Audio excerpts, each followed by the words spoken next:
You know, you only have to read the headlines these days to realize that religious liberty is so much more complicated than it used to be. I want to share with you a story of a faithful Adventist couple who recently discovered that living their faith was so much more difficult than they imagined. It's a good place to raise our granddaughter. Very good place to raise a granddaughter. The river runs by, it's quiet and peaceful. Well, I'm Jim Blaze, and this is my lovely wife, Gail, and we live up here in Northeast Washington. This is Seventh-day Adventist Church here. I'm the leader of the community services. I help Gail out in the community service, and I help out in the children's Sabbath school class, and I preach sermons from time to time. My son called me because my granddaughter was pregnant and said that she had had her baby, but the state had come and taken the baby at the hospital, and the baby was now in foster care. We got a letter, and several other people in the family got one, asking if there was anyone that would be wanting to adopt this baby. So we answered it after we thought about it and prayed about it and said, yes, we'd like to adopt her. She's my granddaughter. We called Idaho and told them we would like to adopt my granddaughter. The state of Washington had the licenses, so we went in, we had an appointment with the licensor, and we went and talked to him for a little bit. And then he came out to the house after we filled out a lot of paperwork, and he did a house inspection.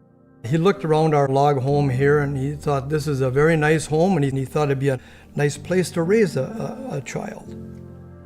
He knew we were Seventh-day Adventist, and he was quite approving of being Seventh-day Adventist. At one point of the questions, it was right towards the end, the topic of the LGBTQ movement came up, and he asked if we was familiar with those terms, and I said yes. But we wasn't really expecting him to ask us about it. This is a baby. She was like 3 months old. One of the things here that really shocked Gail and I was when he started talking about gender identity and making comments that if she, even just a few years old, if she wanted to be a boy, would we be willing to help her along those lines? It really did shock us. We weren't expecting that. Now when a person's 18 years old and they're on their own, that's their business what they do. But when we have a baby and through the youth and up in the teenage years, we believe that we have to be responsible and say no, that we would not be willing to go along with that, even though we love the child very much. He said, well, this isn't going good. Don't spend any more money getting the house done or getting your tests or whatever. He says, because this isn't looking good.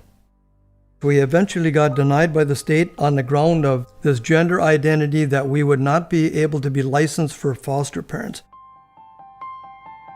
We're talking at a prayer meeting, and we're asking people to pray about this because we really didn't know what to do.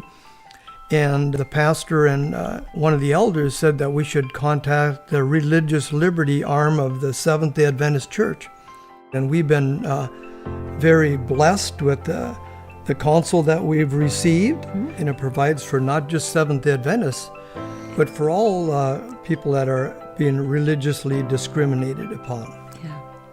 We're very fortunate to be part of the Seventh-day Adventist Church that has a service that can help in our religious liberty issues and will help stick up for us for what we believe. Unfortunately for the Blaze family, their fight is over. But I am glad to report that their granddaughter was eventually adopted by a loving Christian family. As for the state, well, it continues to discriminate against people of faith, and Adventist attorneys are continuing to defend other people on this issue, not just with the state authorities, but also in the courts. This month, we remember religious liberty, and we support through our finances, through our prayers, the work of Liberty Magazine. This journal, it's 115 years old, and all through those years, Liberty Magazine has been opening up a Christ-centered, unique Adventist message about religious liberty to our nation's lawmakers. But it's not just the work of Liberty Magazine, it's also the work of government advocacy, building relationships with public officials on behalf of the church. And of course, it also supports the vital work of legal defence, defending families such as the Blaze family, and also defending other people who are faced with the heartbreaking choice between keeping their job or remaining faithful to God and keeping their Sabbath. So I want to thank you so much for sharing Liberty in your community and for supporting Liberty and the work of the church with religious freedom, with your finances. But most of all, I want to thank you for your prayers as together we work to be a public witness for Christ in our nation.